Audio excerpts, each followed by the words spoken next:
stray. A simple world where love would bloom in every corner of the living room. Oh, the golden thread, it ties us tight through black and white into the light.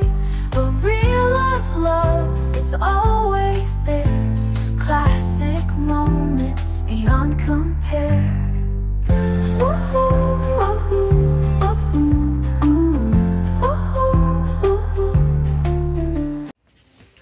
Welcome back to the Golden Thread, lessons from classic TV, where we step into the glow of the old screen, then carry its light back into the lives we're living now.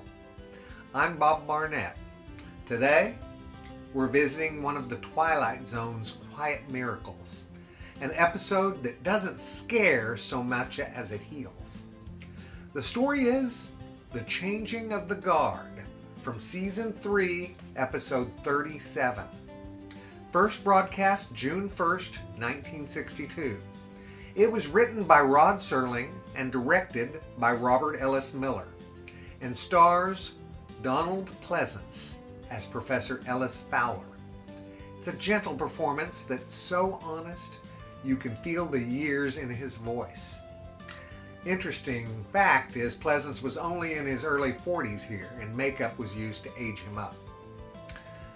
We meet Professor Fowler, Donald Pleasance, at Rock Springs School, a boys' prep school in Vermont. After 51 years of teaching poetry and literature, he's informed politely, bureaucratically, that he's being retired. No great ceremony, no thunderclap, just the kind of small, devastating ending that can make a life feel like it's being quietly packed into a box. He wanders through the snow, carrying that news like a weight. And as he looks through old yearbooks, remembering bright faces that moved on without him, a dark question grows. Did any of this matter?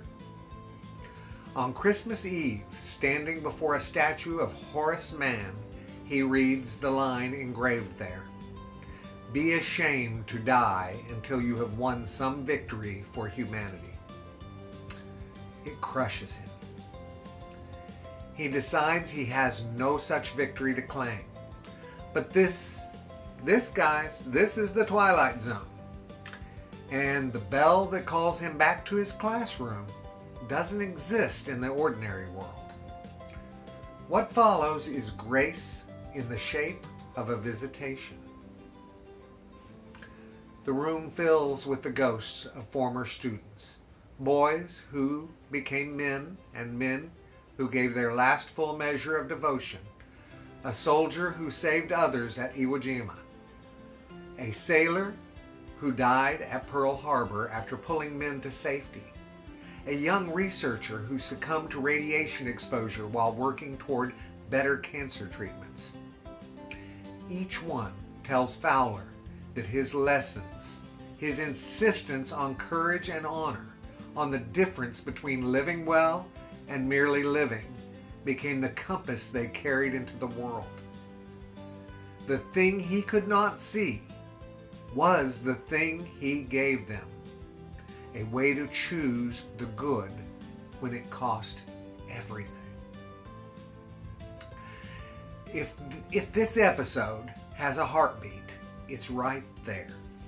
The unseen impact of ordinary love. Fowler didn't found a movement.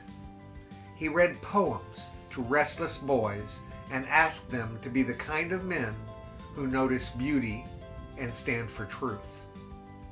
He didn't know those words would be the last rope in someone's hands on the hardest day of their life. He only knew that good words matter.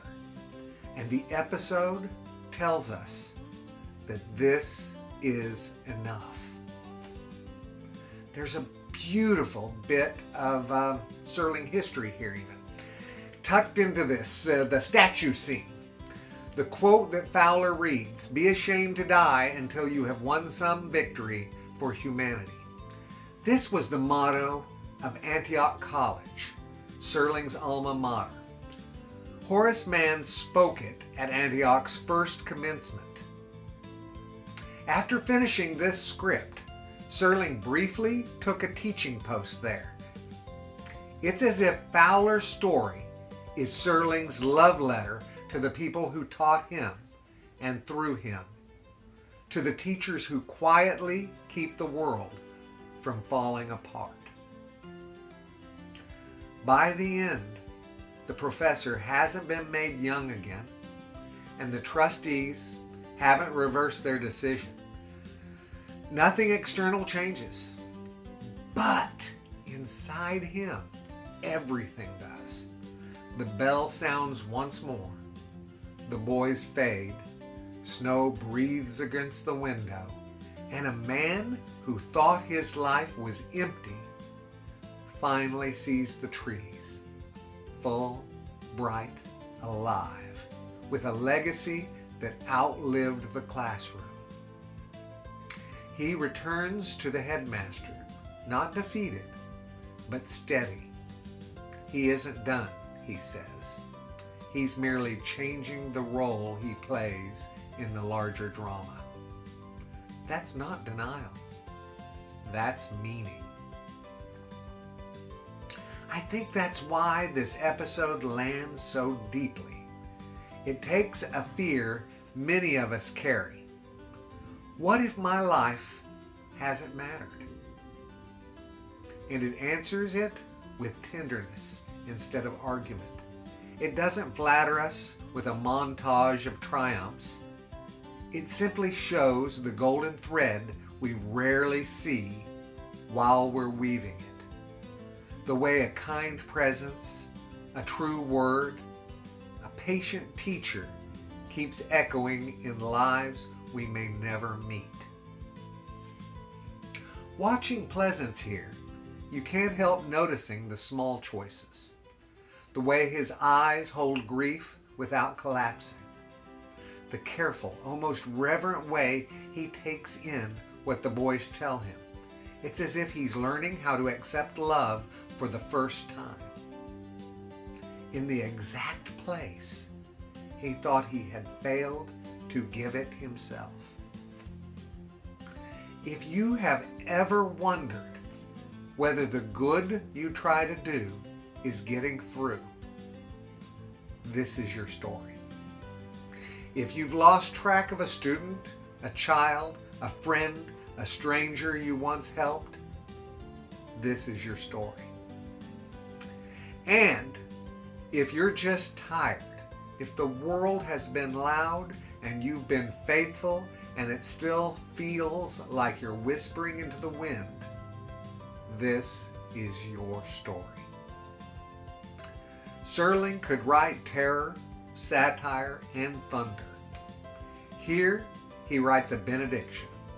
He reminds us that the ledger we keep on ourselves is wildly incomplete. We can't possibly know how far a kindness travels. We only get to choose the kind of seed that we plant. So to every teacher, every one of you who thought the lesson fell flat, to every parent who worried the words didn't land, to every friend who showed up quietly when no one was looking, you've already mattered more than you know.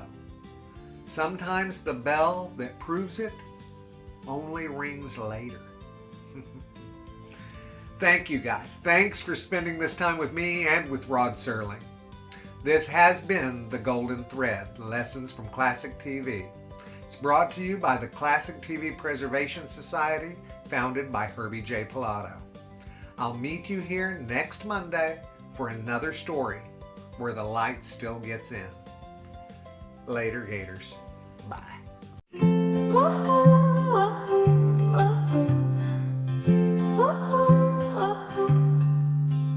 Walking down the lanes of yesterday, where laughter echoes and hearts don't stray. A simple world where